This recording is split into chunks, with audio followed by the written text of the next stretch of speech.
You're a male model? Well, I was, but I quit modeling because now I'm a lead singer in this really cool band and... Carly would hate you. But no... Get out of here!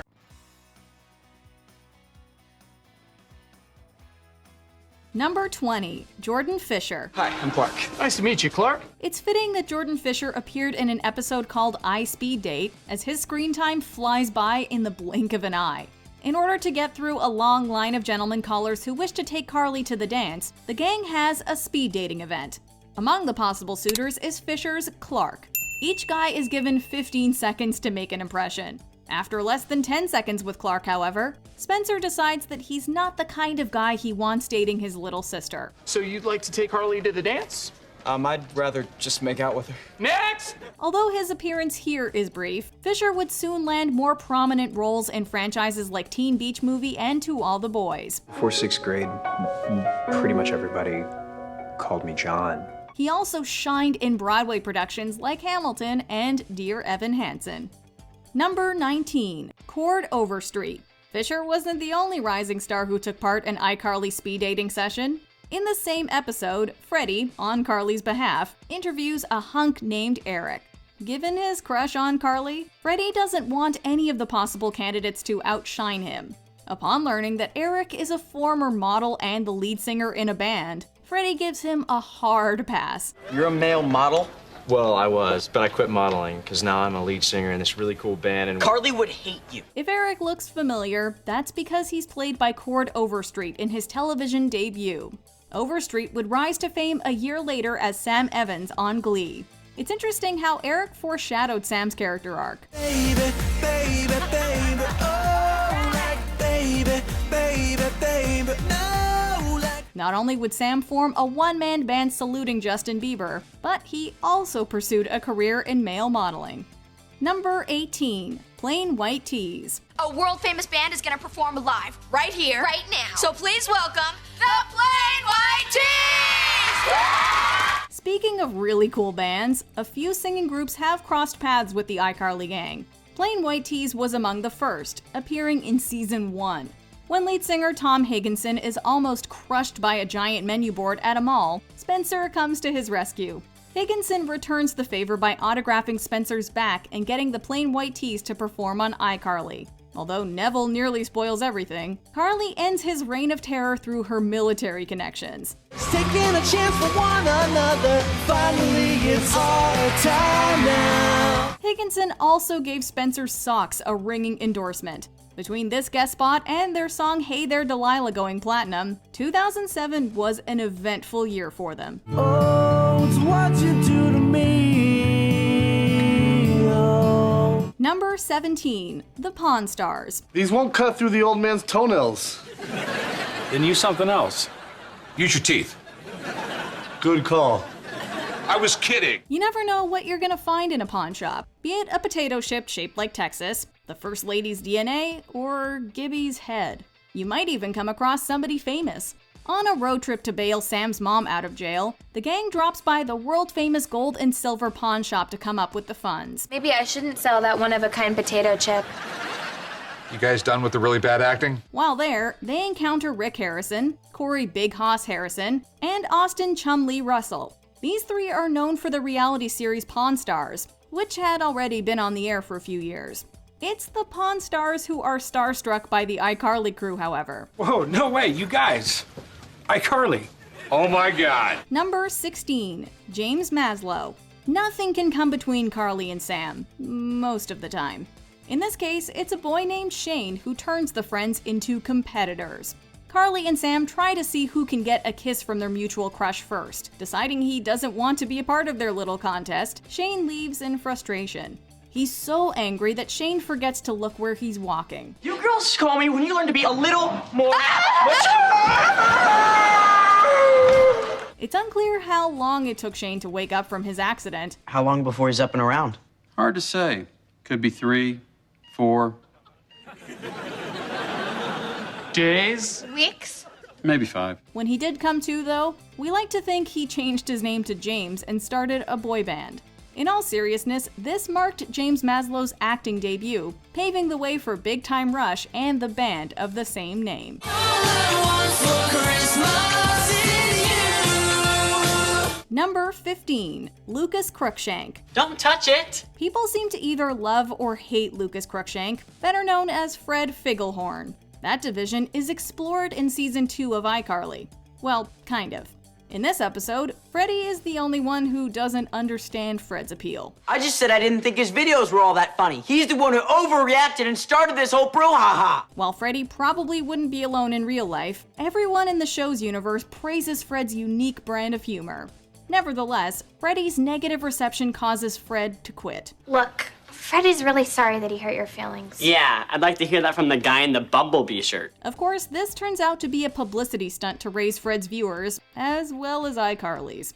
Okay, I get it. The real problem here is that you're insane! The stunt apparently worked, as Fred went on to star in 3 movies and a short-lived TV series. Get ready. It's coming. Hold on. So, a Nickelodeon show about a web series helped an actual internet star get his own Nickelodeon show. Number 14. Randall Park. All right, class, everyone please sit. Randall Park's star has significantly risen as of late with sitcoms like Fresh Off the Boat, movies like Always Be My Maybe, and his role as Agent Jimmy Woo in the MCU. James E. Woo, FBI. Before he broke out, Park made several memorable guest appearances on various shows, including iCarly. Hey, Mr. Palladino, can you staple these papers together? Certainly, Gibby. Park played Mr. Palladino, one of the teachers at Ridgeway Junior High School. In order to join his friends in detention for a special episode, Freddie steals Palladino's stapler. Well, steal might be too strong a word, as Freddie doesn't even take it out of the classroom. That's odd. I don't see the stapler anywhere. I have it. Wow, you are a maniac. He essentially returns it to Palladino, who doesn't even think about punishing Freddie. If Freddie wanted detention, he should have put the stapler in Jell-O. It's what Jim Halpert would have done. Who am I? I'm Jim. We've been working together for 12 years. Weird joke, Dwight. You're not Jim. Number 13. Taran Killam. I'm Agent Kinsey. These are Agents Farrow and Morris. We'll talk more about this episode's biggest guest star in a little bit. For now, though, tell us if you recognize one of her Secret Service agents. This is about your recent webcast. That's right. Agent Kinsey is none other than Taran Killam, who's no stranger to Nickelodeon. Killam is perhaps best remembered for playing Spaulding in the Amanda Show segment Moody's Point. Moody, I don't understand. No one will ever understand. He also popped up in the second episode of Drake and Josh as Trevor, who hooks the boys up with a dune buggy. I just came to see how the dune buggy's coming. Like another Nickelodeon star we'll discuss later down the line, Killam eventually became a cast member on Saturday Night Live. Ironically, Killam went from playing the First Lady's bodyguard to impersonating the future president of the United States. Yeah, like everybody, live from New York, it's Saturday night! Number 12. Austin Butler. I think you accidentally threw this at my head. Before he played James Garrett on Zoe 101, but after he was a background character on Ned's Declassified School Survival Guide, Austin Butler appeared as Carly's crush, Jake. You're Carly Shay, right? Yeah, yes, I am. How do you know my name? From your web show. Carly is so infatuated with Jake that she allows him to sing on the show. She quickly comes to regret this, as it turns out Jake doesn't have a musical bone in his body. My miracle, just take the time that you need. The irony is that Butler has enjoyed some success as a singer. He's even set to play Elvis Presley in a biopic directed by Baz Luhrmann. That's not the only real-life person in Butler's filmography, as he also played Tex Watson in Once Upon a Time in Hollywood. Go get him and bring him into the living room. Of course, a few creative liberties are taken with Tex's fate. Number 11. Victoria Justice. In the Season 2 finale, Carly is persuaded to participate in a cage fight for charity. Her opponent is Shelby Marks, played by Victoria Justice, who makes the fight personal when she's led to believe that Carly intentionally pushed her grandma. I fell! I was pushed! You tackled my grandmother. Listen! I was gonna take it easy on you, but now you're going down. Hard. At this point in her career, Justice had already appeared as Lola Martinez on Zoe 101 and in the Nickelodeon TV movie Spectacular. Less than a year after her appearance on iCarly, Justice took center stage as Tori Vega on the Nick sitcom Victorious. Listen, I'm here with some of my friends. including Kat and Jade. Pretty girls, right? Oh, yes. Another year down the line, the iCarly crew would have a crossover with the kids from Hollywood Arts High School. While it's noted that Tori and Shelby share a resemblance, the episode brushes over the fact that they're essentially doppelgangers. She looks like that Shelby Marks chick you fought. Yeah, but this girl's way hotter. Number 10, Drake Bell.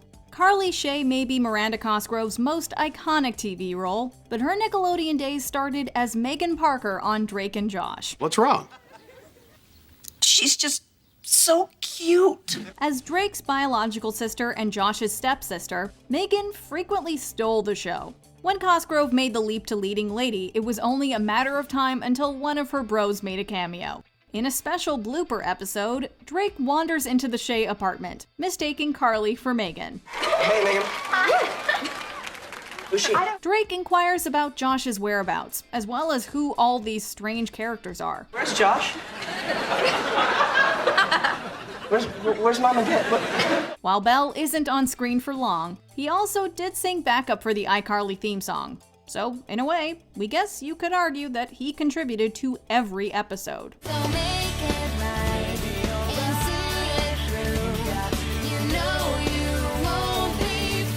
Number 9, Kenan Thompson.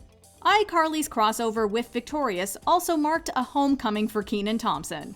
Before he was the longest-running SNL cast member, Kenan got his start on the Nickelodeon sketch comedy series All That. Now, there's a lot of things you can use to add flavor. Onions, peppers, but today we're gonna use chocolate. Kenan and his co-star Kel Mitchell went on to appear in their own sitcom, as well as the theatrical comedy Good Burger. Not a chicken. R2, Dexter's a chicken. Chicken, moo, moo. iParty with Victorious was the first Nickelodeon project to prominently feature Kenan in several years, with Kenan's mansion providing the home base for a massive party. While the party is actually fairly small by Kenan standards, he's perturbed to encounter a stalker in a panda costume. The panda? You let the panda in my house? No, I've been trying to get rid of this. You know the panda? Man, that freak panda bear's been showing up around me for 3 years now. Kenan decides to help out with the revenge plot against Stephen Carson, and even gets a solo during the performance of Leave It All to Shine. It's all for real. I'm telling you just how I feel. Number 8, Michelle Obama. Someone in here who wants to see you. Who? Someone very high up in the United States government. Oh, who? The president? Higher. I tell you, there's more. There's way more. Considering that Victoria Justice and Kenan Thompson already had ties to Nickelodeon, we imagine it wasn't that hard to book them. But how did the show land the then First Lady of the United States? Apparently, this special episode was specifically written with Michelle Obama and her Joining Forces initiative in mind. Bring it. Joining Forces was started by Obama and Dr. Jill Biden in an effort to help service members. In the episode, the First Lady is drawn to iCarly, since Carly and Spencer's father is a U.S. Air Force colonel. I was watching iCarly with my daughters, and I was really touched by how much you love and care about your dad while he's away serving our country. In addition to raising awareness for Americans in the military and their families, Her Excellency cuts loose with a little random dancing.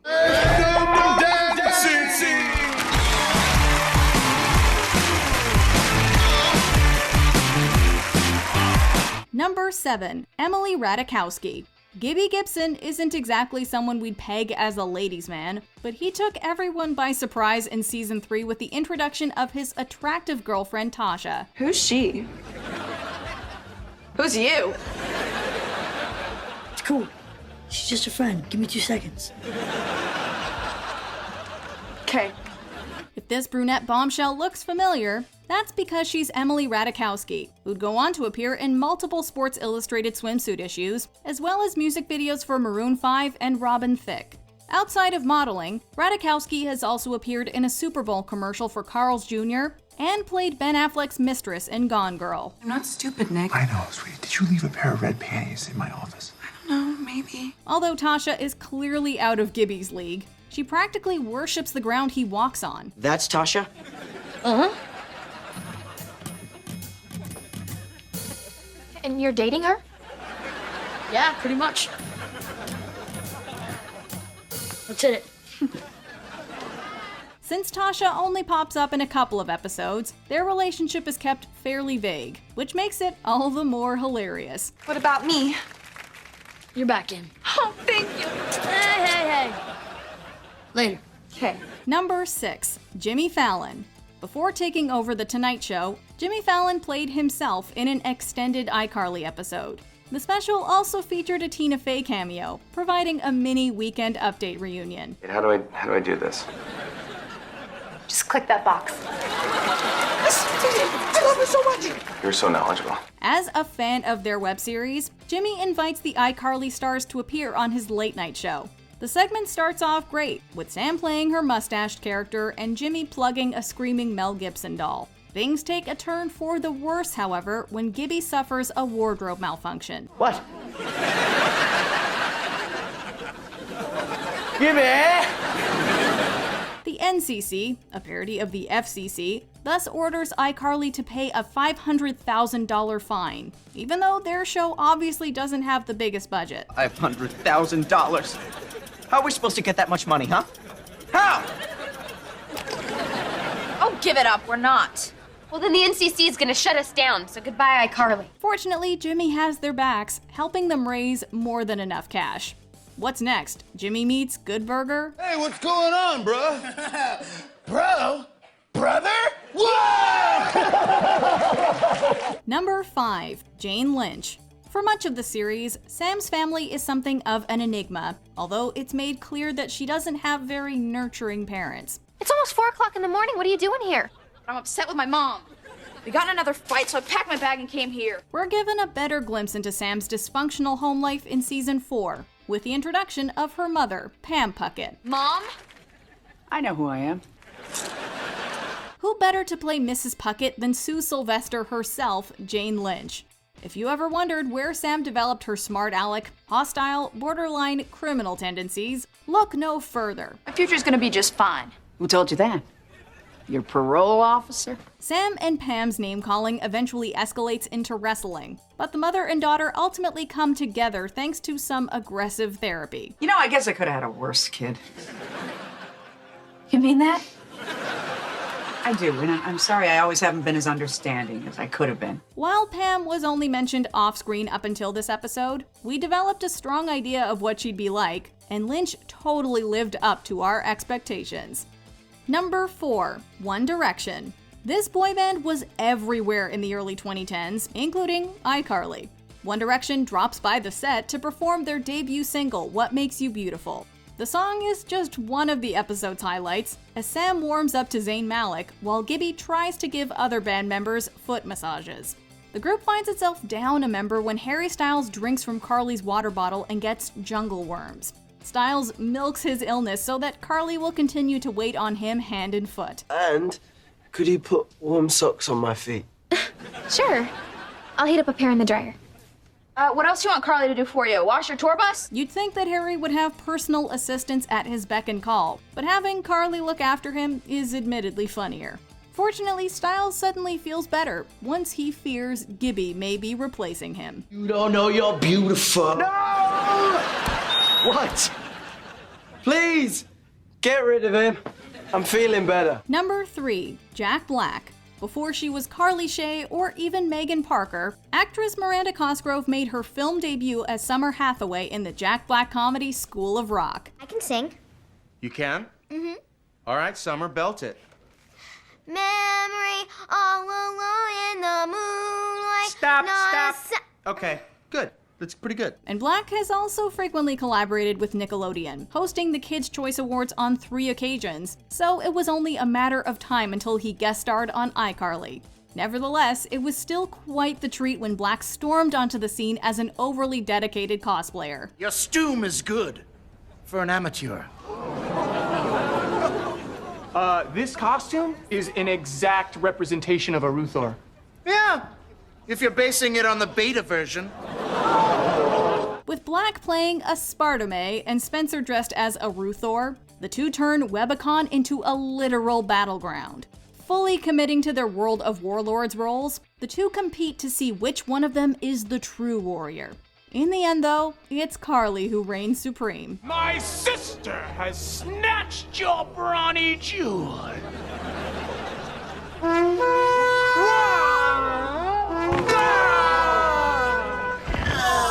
Number 2. Emma Stone. By 2012, Emma Stone was on the cusp of superstardom, having appeared in Easy A, Crazy Stupid Love, and The Help. Yet the young actress still found the time to drop by the set of iCarly. Stone's character, Heather, is starstruck when she encounters the iCarly crew at an eatery. Actually, starstruck may be putting it lightly, as Heather goes into total superfan mode. Oh my god, it's iCarly! It's iCarly! Hi! Hi! Hi! I love you! Hi! I love you! You're the biggest fan in the world! Screaming in excitement, leaping onto their table, and forcing the gang to take selfies, Heather makes Spencer look like a mature adult by comparison. I need pics! I need pics right now! I need pics! Hi! Smile! She even breaks into the men's room to touch Gibby and eat his meatballs. It's not what it sounds like. Oh my god, meatballs! I'll do that. Only a couple of years after making this uproarious cameo, Stone received her first Oscar nomination for Birdman. You had a career, Dad, before the third comic book movie. Number 1. Jim Parsons.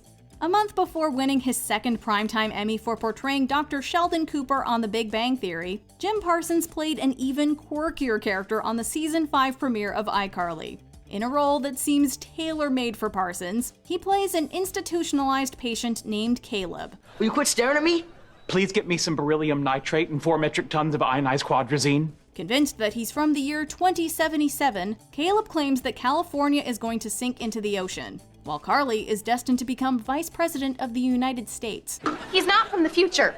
Gibby, you watch your tone. You are speaking to the future Vice President of the United States. Hey, crazier things have happened in politics. He also says that Ryan Seacrest will be taken by aliens, although we think Caleb might be the real alien. Hey, Caleb. Caleb. The TV's not on. Either that, or those neutronium cotton pants have gone to his head. You can kick me anywhere you want below the waist and I won't feel it. Why not? My pants are made of neutronium cotton. Did you enjoy this video? Check out these other clips from WatchMojo, and be sure to subscribe and ring the bell to be notified about our latest videos.